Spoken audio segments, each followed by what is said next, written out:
ئەمە شخصی دەناسم گەنجە عمری 15 ساڵە توی ژنی نانێنی بابە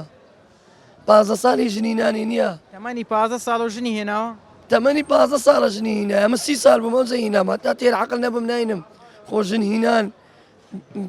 موبایلێک نییە بچم تێکچی بچم چاکەمەوە بابە ئەو مستەقبەلی حەیاتە ئەوە شەریک حەیاتە ئەتو دەبی بزانی دەبی لێک دێەوە ئەتو ماری خۆت کاول دەکەی منداری ئەخسیر دەکەی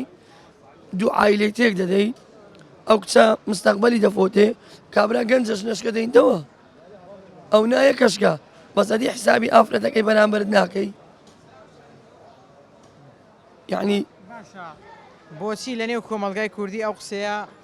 تا حدێک باوە تا ئاستێک باوە کە دەڵێ کوڕەکەمان خراپە دەمانوێت کسێکی باشی بۆ بێنین بۆچی بە دوای کە کوڕەکەیان خراپە بە دوای کسێکی باشدا دەگەڕێن کچە باشەکە کابرای ڕاست دەکا بەس زۆر بەداخەوە وانە ئینسان ئەگەگە خراپ بوو بەخوای هەفتا ژنیشی لۆ بینی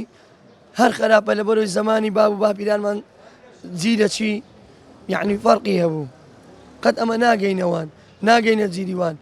سەد ئینسانی بەتەمەن دەبینم لەسەر ئەو شارعی بە حکمی ئەمن قەدیمم لێرە دەرێ ئەمن وەختی خۆی خێزانی خۆمم نەدیتە دەرێ ئەمن نەمدیتە کە هینایتم ئەو وەختی ڕێز و حورمەت و تەقدیر هەبووە بەس ئێستا زۆر بەداخەوە هەموو بیتە موبایل و سناپ و یەکدری دیتن بۆم باسکە موبایل و سناپ یعنی هەموو لە ڕێی تۆڕە کۆمەڵایەتەکان یەکدری دەناسن هاوسەرگیری دەکەن و دوایش دەبتە لە ڕێی تۆڕە کۆمەڵاتەکان با یەکتری بناسن کا لەگەڵ یەکتری لە یەکتری تێگەیشتن چی تێدەچێ ئەگەر هاوسەرگیری بکەن نمونە لە تۆڕە کۆمەڵاتەکان ئەمن لەگە کسەی عیلاقەیدا دەرێم ئەمن هەفتا دۆنم عاردم هەیە هەفتا ئەوەم هەیە ئەوم هەیە و هەیە ئێکسەس مەقیرە هەر دەخەرەتێ ئەو کەواتە ژیانی ئەو کچەی تێکچوو مەسەلەکە لەسەرەوەیە ناڕاستیە لە قسەکردنەکەدا سەد لە سەدی واقع ئەمە دەبینین ڕۆژانە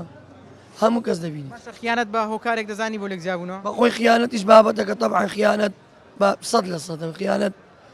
لە